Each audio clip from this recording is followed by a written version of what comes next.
Sepsis, according to the Sepsis Alliance, is the body's overwhelming response to an infection, which can lead to tissue damage, to organ failure, amputations, and sometimes even death. It can be a life-threatening emergency, depending on how sick the person is.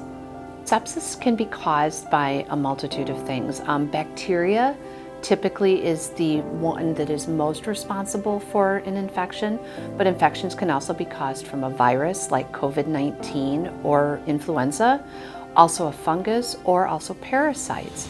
Sepsis bacterial infections can be started from pneumonia. So if somebody develops pneumonia, if they get too sick with that, they can end up with sepsis from that pneumonia. Other things such as a bladder infection or skin infection can lead somebody to having sepsis as well. One thing that's important to know about sepsis is sepsis itself is not contagious, but the infection that causes the sepsis can be. So if I have sepsis, I cannot give it to someone else, but if I had pneumonia, the infection that caused my pneumonia might be contagious. When somebody has an infection, the first signs they might have if they are developing a pneumonia, they might have a cough. They may, if they're developing what we call a cellulitis or a skin infection, they may have redness to an area, it may be hot to touch, there might be some drainage, or if they have a bladder infection, they may have burning with urination. That's the signs of their first infection. If they're going towards sepsis, if that infection is getting so bad that they might now be having this overwhelming response to that infection causing sepsis, they might have things like a high fever or a very low temperature. They might be short of breath. They might have a high heart rate. They could have a high respiratory rate where they're breathing really, really fast.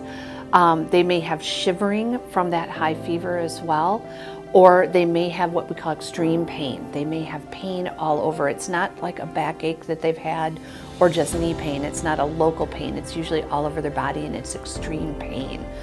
They may start to have some confusion. They may have a hard time understanding what's going on around them. They may get confused from that, or they may have sweaty skin.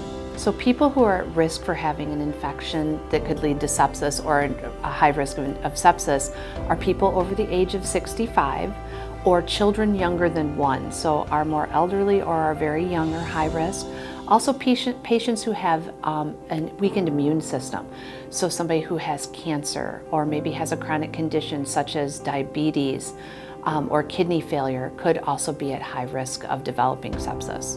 What we really ask everybody to do is act fast. Don't sit at home thinking, oh, it's going to get better, it's going to get better. If the infection doesn't get better or starts to even get worse, the most important thing to do is act fast and call your provider. You may need to be examined by your provider, and they may need to start different treatments to try to stop the sepsis or to try to get that infection to go away. The CDC has a really good website, so going out to the CDC or looking at the Sepsis Alliance website as well. Both have excellent information. You can always call us at FHN as well and ask for the sepsis coordinator.